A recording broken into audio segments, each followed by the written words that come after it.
A year has passed since we started living here in our new 5-room house. There's no room for you here. Upon returning home and storing the groceries in the refrigerator, I headed to my room, only to find my belongings nowhere in sight. Standing in disbelief, I heard my mother-in-law and sister-in-law chuckling behind me.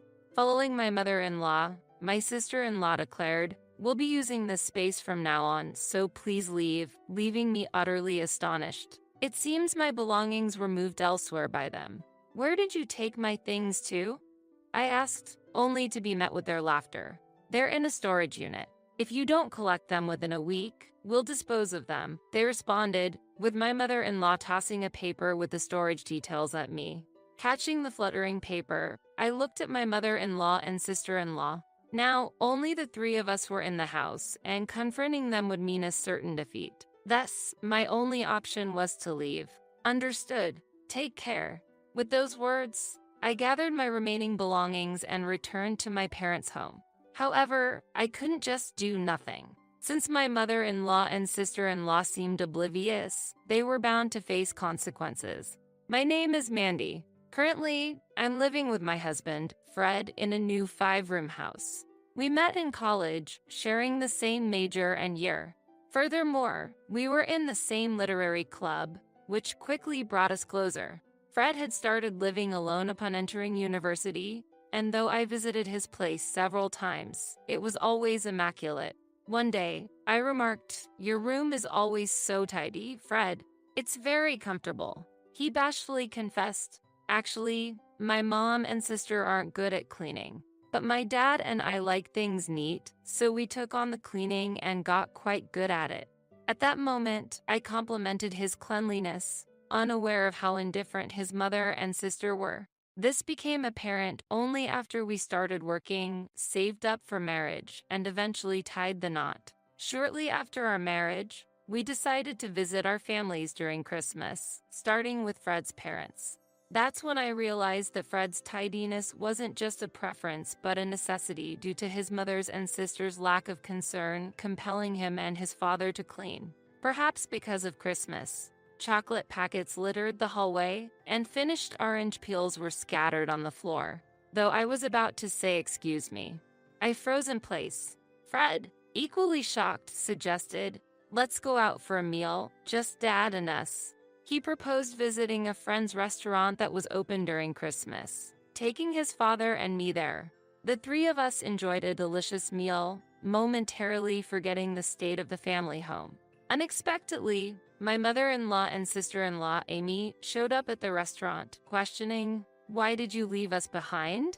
"That's cruel." Fred, visibly upset, retorted, "We didn't invite you to.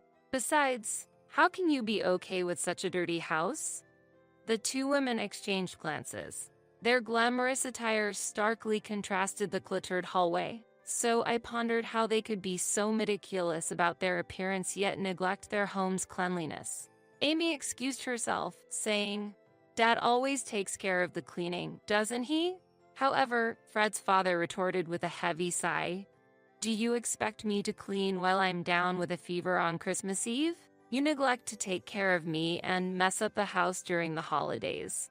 Both my mother-in-law and Amy seemed accustomed to being scolded and remained unfazed. I couldn't sympathize with them for neglecting Fred's sick father and leaving the house in disarray. Considering Fred's father's aging, I doubted he could continue taking care of them indefinitely. I was deeply concerned about his future. After visiting Fred's family, I stopped by my parents' home, then discussed with Fred, "Shouldn't your father consider separating from your mother and Amy?" Fred seemed to sense something was off, given their negligence during his father's illness, and pondered, "Indeed, my father might be thinking of divorce, but starting a new life." An idea then struck me. "I've mentioned it before, but why don't we ask if your father would like to live with us?" Initially taken aback, Fred quickly grasped the idea, asking, "Really? We have enough rooms, but are you sure?" "I'll ask him," I said, reaching out to someone. This person was my cousin, whom I've been close to for years. 3 years older than me, he has always treated me like a sister and has been a confidant. It was his suggestion to invite Fred's father to live with us. The plan progressed smoothly, and eventually, we welcomed only Fred's father into our new 5-room house. He had severed ties with Amy and her mother, leaving his house, already divorced from his wife and with the family home being her property. He needed no formalities to move out. Fred's father hesitantly said, "I haven't disclosed this address to my wife or Amy. They won't come here, right? And to think I can live in such a wonderful house." We warmly welcomed him, assuring, "We're happy to live together with you. Please make yourself at home." Fred added, "Leave the cleaning to Mandy and me. We won't make unnecessary messes."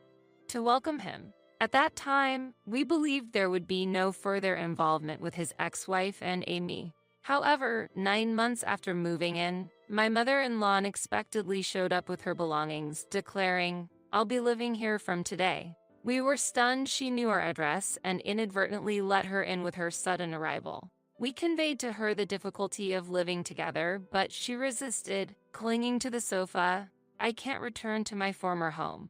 How cruel to drive me out." We were all astonished by her childish behavior. Her claim of being unable to return home piqued our curiosity. What had happened? And if she couldn't live in the family home, where was Amy? We assumed she was with her mother. Upon inquiring, it turned out that due to frequent complaints about odors, dirtiness, and uncleanliness at the family home, my mother-in-law decided to sell it.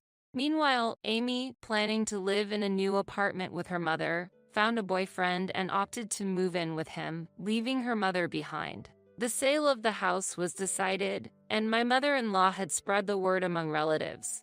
Upon hearing our story, a relative, driven by a peculiar sense of justice, claimed a son should take care of his mother, blaming us for my mother-in-law's predicament, and ended up disclosing our new address to her. Fred frowned at this development, suggesting, "Let's not share our new address with relatives anymore," a sentiment I agreed with. Indeed, the main reason my mother-in-law had to sell her house was her and Amy's neglect of cleaning. After the divorce, with my father-in-law gone, the two remaining women's lack of cleanliness likely turned the home into a trash-filled mess. This led to constant complaints from neighbors, prompting my mother-in-law to seek our help. My father-in-law stated, "I have no intention of living with her after the divorce," and left the house. He had been considering moving out, and my mother-in-law's unexpected visit hastened his decision. After his departure, my mother-in-law became more overbearing, demanding Fred's support instead of the traitor. I grew concerned about the future, feeling this arrangement might not last. 2 months into her stay, I began to feel overwhelmed by my mother-in-law's presence. She would boast on the phone to Amy, "I'm living comfortably here with 2 cleaners at my service. It's great without that man." Amy's reaction was unclear, but it was evident that my mother-in-law looked down on us. She didn't contribute to household chores or finances, and referring to us as cleaners was unacceptable. I couldn't hide my irritation and asked my mother-in-law, "Perhaps it's time you start doing something new?" She was taken aback, responding with a perplexed "What?" For her, the sudden critique from someone she looked down upon as a mere cleaner might have wounded her pride. She aggressively replied, "What do you mean? I am your husband's mother. Fred, as my eldest son, has a duty to support me. As a daughter-in-law, you should care for and assist me." But I was not one to back down easily. There's no law mandating an eldest son to take care of his mother. You've divorced your husband and lived with Amy. Since Amy has always been by your side, it's natural for you to live with her. If that's difficult, you should consider living alone. You're still healthy and have enough energy to shout, I counted. My mother-in-law's face turned red with anger. My advice, from someone she deemed inferior, infuriated her further. 3 months after her move-in and a year since we bought our new 5-room house, my mother-in-law took an unbelievable action. Returning home and storing groceries, I found my belongings missing. Behind me, my mother-in-law and Amy chuckled. "There's no room for you here." Following my mother-in-law, Amy declared, "We'll be using this space from now on, so please leave," leaving me utterly astonished. It seems my belongings were moved elsewhere by them. "Where did you take my things to?" I asked, only to be met with their laughter. "They're in a storage unit. If you don't collect them within a week, We'll dispose of them, they responded, with my mother-in-law tossing a paper with the storage details at me. Catching the fluttering paper, I looked at my mother-in-law and Amy. Now, only the three of us were in the house, and confronting them would mean a certain defeat. Thus, my only option was to leave. Understood. Take care. With those words, I gathered my remaining belongings and returned to my parents' home. However, I couldn't just do nothing. I immediately reported the situation to Fred, who was just as shocked, exclaiming, "What the heck?" Lately, we had been discussing how to get my mother-in-law out of the house when she wasn't around, but I never imagined I would be the one getting expelled. I've reached my limit, so I'm going to take some drastic measures. Are you okay with that, Fred? I asked. He sighed. Yes, that seems best. Both Mom and Amy have gone too far. It's time they learn their lesson, he agreed. Having received Fred's consent, I immediately contacted my cousin, whom I used to communicate with before moving to the 5-room house. This cousin was overseas, but after catching up and explaining the situation to him, he became as indignant as if the mistreatment I received from my mother-in-law and Amy was directed at him. What are they thinking? Using the house I lent to you for their nonsense. Unacceptable. As the owner, I'll kick them out. The house we were living in wasn't in our name but was actually owned by my cousin. Owning a house had been his dream for years, which he finally realized a year ago. However, he had to move abroad for work, leaving the house unoccupied. He offered, "Could you look after the house until I return? I'll make the rent cheap." Eventually, to avoid the hassle of monthly payments, we paid 3 years' rent up front. Thus, saying we bought the house wasn't entirely false. Unaware of this, my mother-in-law and Amy kicked me out. My cousin, who cherishes me like a sister, would not overlook this. Though he was supposed to be overseas, the next day, about 10 robust men visited the house, causing my mother-in-law and Amy to tremble in fear. "Why are you trespassing? Is this because of Mandy? I'll call the police." My mother-in-law screamed, but one man stepped forward. "The owner of this house isn't you. Let me make it clear. This house is owned by Mandy's cousin, and while he's abroad, Mandy and her husband were just managing and living here. You have no right to be here," he bellowed. My mother-in-law was terrified, but Amy defiantly asked, "What about our father then? He lived here too." The man snorted. "We had confirmation from Mandy before letting that man stay. No such confirmation was given for you two." Dismissing them, without a chance to argue back, the men promptly evicted my mother-in-law and Amy. After I was expelled, they had celebrated, leaving the house in a mess. The men threw their belongings outside and yelled, "This mess is your fault," forcing them to clean up. And accustomed to cleaning, my mother-in-law and Amy were constantly reprimanded by the men.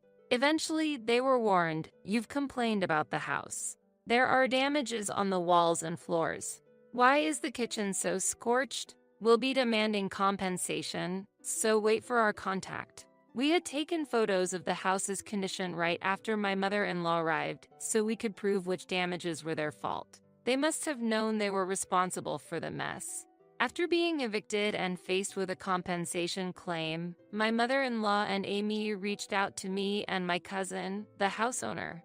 After spending a day cleaning, they stayed at a relative's house and finally contacted me the day after next. But far from showing remorse, they were still aggressive, accusing, "Why didn't you tell us from the beginning?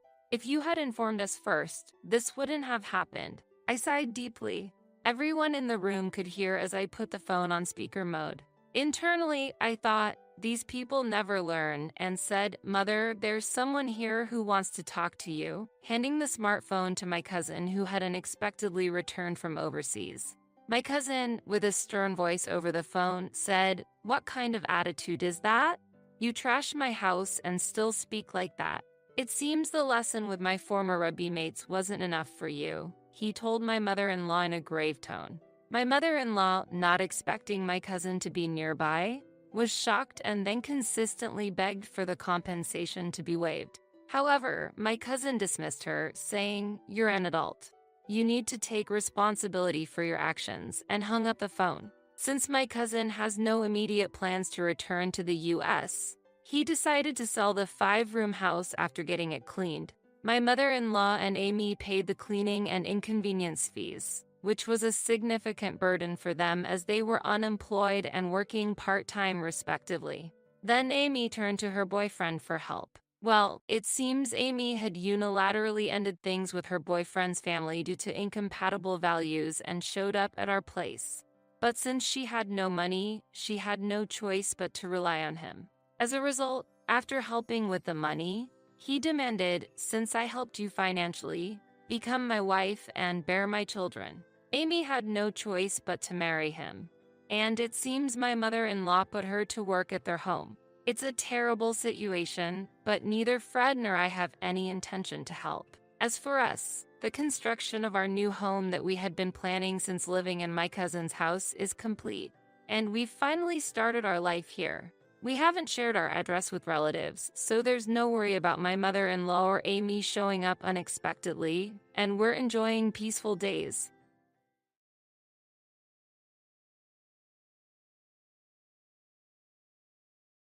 Your presence is no longer needed. Really? How long do you plan to stay here? Leave this house quickly. You incompetent leech living off the money Steve left behind. Disappear. You're in the way. What? Can I really leave? Won't you regret this later? Of course. Don't make me repeat myself. I am Emma, 34 years old, working in the medical field. I met my husband, Steve, a 37-year-old surgeon, 2 years ago at the hospital we both worked at, and we got married. Upon marrying, I quit my job to focus on being a homemaker as per my husband's wish. Currently, I am 5 months pregnant and suffering from severe morning sickness. My husband is a respected surgeon, admired by his peers for his skill. He is kind, gentle, and loved by patients and hospital staff alike.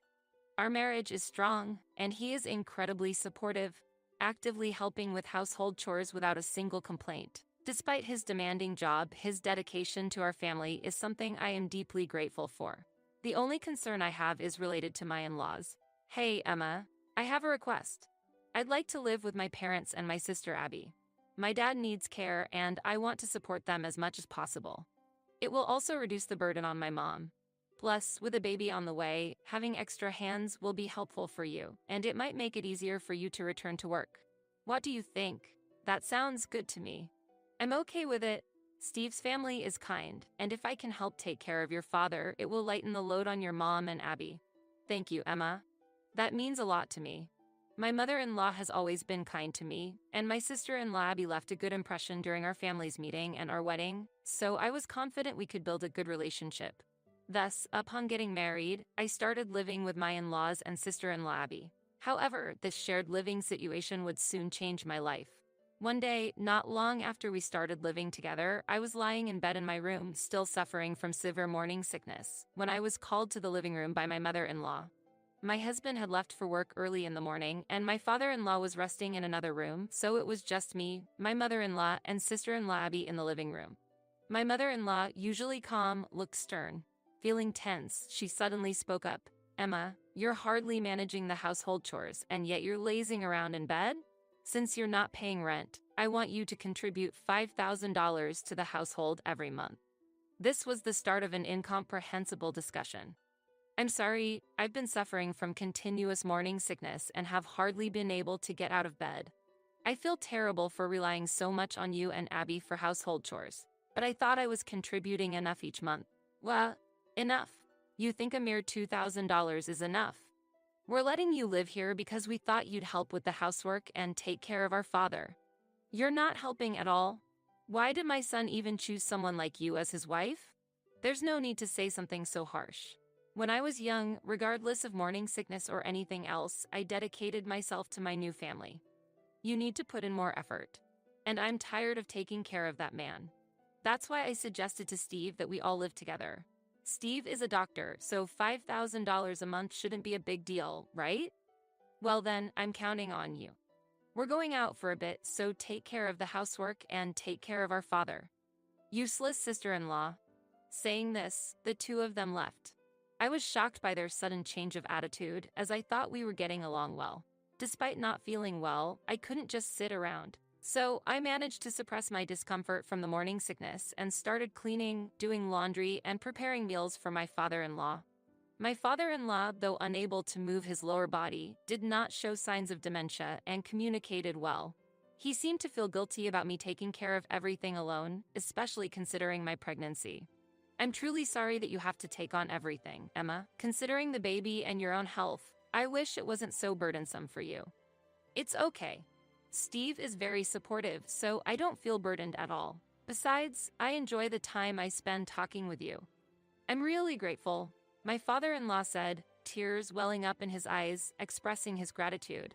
That evening, when my husband returned home, I told him about the demand from my mother-in-law and Abby for a monthly contribution of $5,000. However, I didn't mention their change in attitude, not wanting to worry him. $5,000, huh? Understood. Well, we are living here and my parents are living on their pension. Abby also has a regular work and doesn't have a stable income. My husband agreed to the monthly payment of $5,000 without hesitation, understanding the situation. Since my husband was okay with it, I reluctantly agreed as well. Then, one day, I received a call that my husband had collapsed at the hospital while at work. Worried sick, I managed to calm my panic enough to find out which hospital he was taken to, and immediately called a taxi to rush there. Steve was already unconscious during the transport, and tears threatened to spill in the taxi. My mind was filled with pessimistic thoughts, hoping against hope that he would be okay. But, despite my wishes, Steve passed away shortly after we arrived at the hospital from an acute heart attack. He had left the house that morning with his usual kind smile, making it hard to accept the reality. Steve was only 37 years old. He had his whole life ahead of him, passionate about his work and excited to become a father soon. The thought of not being able to introduce our child to his or her father left me sobbing beside his body. Time passed, and my mother-in-law and Abby arrived at the hospital. My father-in-law had to stay home, so a helper was arranged urgently. Oh, I can't believe this. My dear Steve, why a heart attack? Really? This is all Emma's fault. Emma, if you had noticed Steve's health issues sooner, this tragedy wouldn't have happened. You're a disaster. Mom is right. The reason my brother died is because you came into our house. I'll never forgive you for taking him away. I'm truly sorry. Having just lost my husband, my heart was too broken to argue with them. I could only apologize. Maybe it was all my fault. If only I had noticed something was wrong with Steve sooner, he might still be alive. I was tormented by this thought for a while. Eventually, the funeral was held. Many of Steve's friends and colleagues came to say their goodbyes. I felt a profound loss and sorrow from the respect people had for my husband. But I knew I couldn't grieve forever. I have to become stronger for the sake of our child that's about to be born. I resolved. However, my resolve was quickly shattered by my in-laws' words. Look, Emma, just because Steve has passed away doesn't mean you're thinking of going back to your parents' house, right? Well, I'm expecting soon, and the morning sickness hasn't ended, so I might return to my parents' house a bit earlier. What? If you go back to your parents, what will happen to the daily routine here? Who will take care of Dad? You think you can just leave irresponsibly just because my brother died? As for taking care of Dad, hiring a helper could lessen the burden. Hiring a helper? What are you thinking? As long as you're here, there's no need for outside help. That's a waste of money. Angered by their words, I responded, may I remind you, my mother-in-law is almost always home, and Abby only works 3 days a week on a non-regular basis. Aren't you two perfectly capable of handling the household and taking care of Dad? My mother-in-law retorted, I'm busy with community activities and hobbies. I don't have time to do housework, let alone care for him. She spends her time at home just watching TV and lounging around, using any excuse to shift all responsibility onto me. On my days off from my part-time job, I'm busy looking for a marriage partner. I can't spare any effort or money on beauty treatments to find a handsome, high-earning man. Oh, I just don't have enough time. Unlike you, who can stay home all day? Abby, significantly overweight and far from the beauty ideal she claimed, bafflingly exuded confidence from nowhere. And Emma, it's not an exaggeration to say Steve's death is your fault. So, you'll continue to take care of the household and Dad, and will also need the same $5,000 a month for living expenses. We've heard about the savings Steve left behind, so paying shouldn't be an issue, right? But I don't have an income right now, and with the baby coming, expenses will increase. I wanted to save Steve's money for our child's future. Oh, but is that child really Steve's? Could it be someone else's? That's really funny. Really? Emma, you're so vulgar. Then it's even more unthinkable to use Steve's money for a child that might not be his. Please wait. This child is indeed Steve's. It's terrible to say such things. But realizing arguing was futile, I gave up on going back to my parents and resigned myself to contributing $5,000 a month for living expenses, continuing the household chores and caring for my father-in-law. It seems excessive for a family of 4 to need that much, especially with pension income. Though I have some savings, I didn't want to dip into the inheritance Steve left, preferring to save it for our child's future. Moreover, returning to my parents would leave my father-in-law without proper care. If help or support isn't an option, going back isn't either. My belly is getting heavier and it's stuff, but it seems like I have no choice but to handle the household chores and caregiving on my own. I managed the household and caregiving tasks as best as I could, using delivery services for grocery shopping to keep it unnoticed by my mother-in-law and Abby. One day, while preparing a meal for my father-in-law, an incident occurred. Hey, Emma, can I talk to you for a moment? There's something I need to tell you. Yes, what is it? At that moment, my mother-in-law and Abby were out, and it was just my father-in-law and me at home. I wanted to tell you something while they're not around. Please listen to this. He handed me a voice recorder, and the moment I pressed play, I was shocked. Is this my mother-in-law and Abby's voices? What are they saying? I can't believe this. I heard a conversation between my mother-in-law and Abby. I felt a growing outrage towards them, and it felt like something inside me broke. Unforgivable, absolutely not. From there, my father-in-law and I devised a plan, and I was determined to carry it out. We waited for the night to come. When my mother-in-law and Abby returned home happily, I made them an offer. Mother, Abby, as a token of my gratitude, how about a trip just for the two of you? Of course, my father-in-law and I will stay here. A trip. Wonderful. I want it to be abroad. Emma, that's a great idea. How about inviting 2 friends and all of us going to Europe? Of course, it's fine to invite your friends. Why don't you take a little break for about 2 weeks? Emma, you do come up with good suggestions sometimes. The thought of getting away from this depressing daughter-in-law and that old man, what an unexpected happiness. As a result, they planned a 2-week trip to Europe, including their friends, 1 month later, without suspecting our plan. Then, the day of their trip arrived.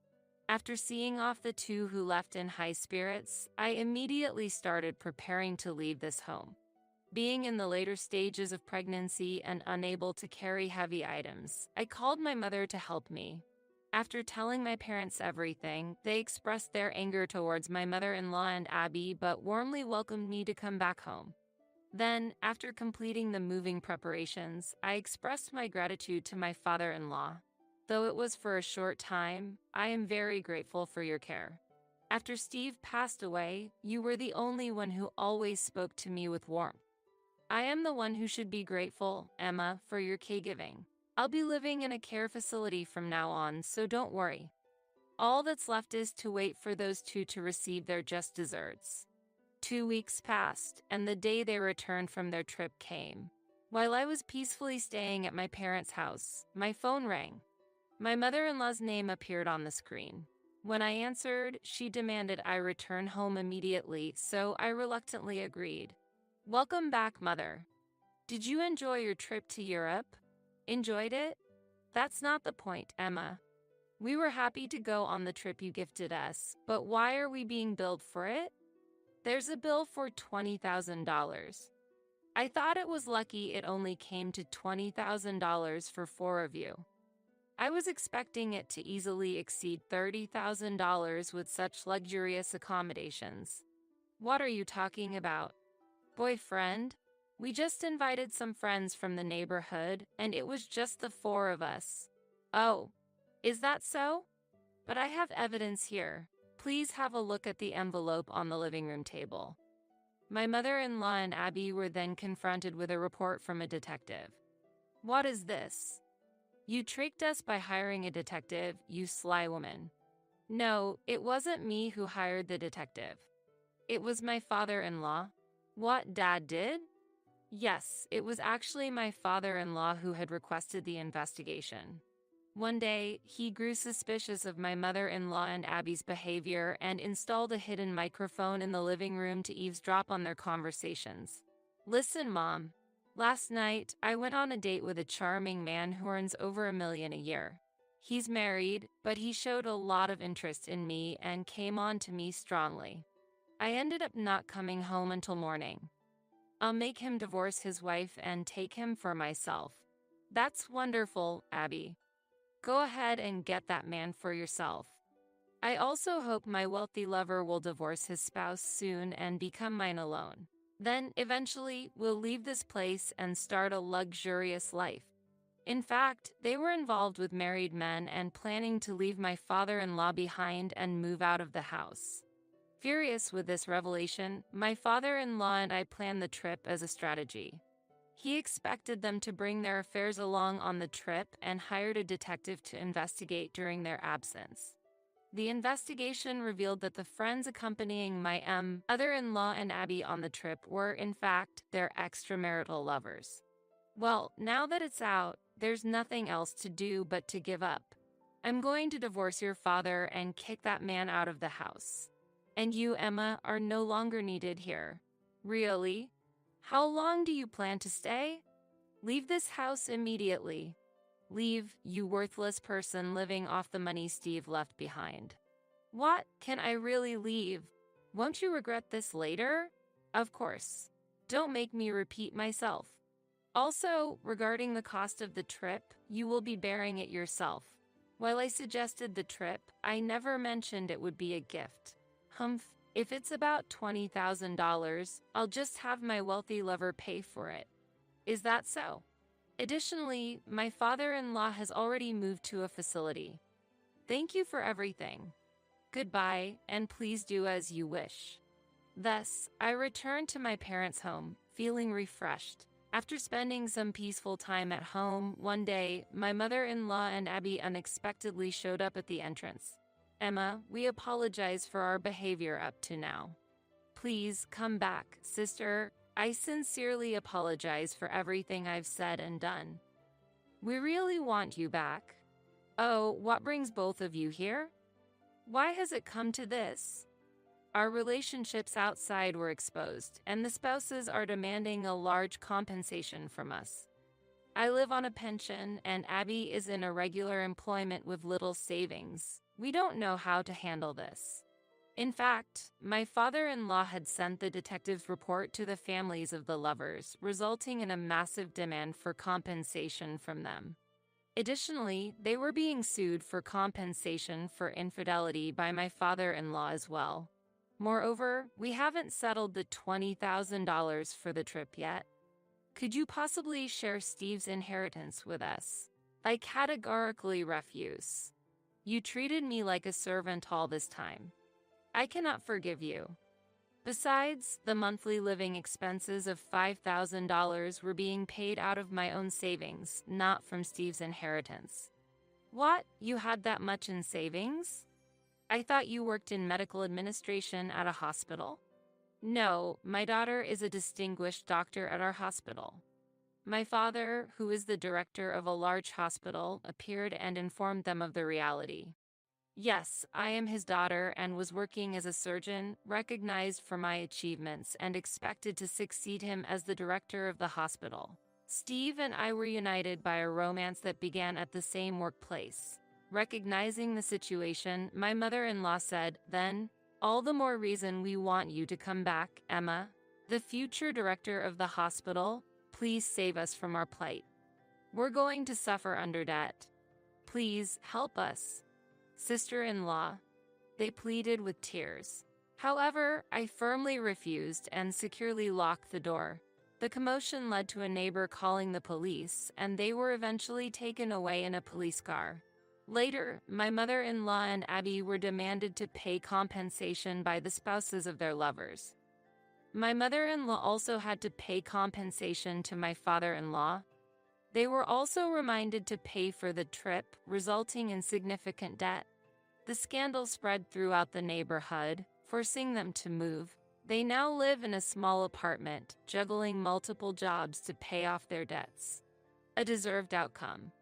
As for my father-in-law, his divorce was successfully finalized, and he enjoys a stress-free life in a care facility. As for me, I safely gave birth to a girl and am living a fulfilling life with the support of my parents.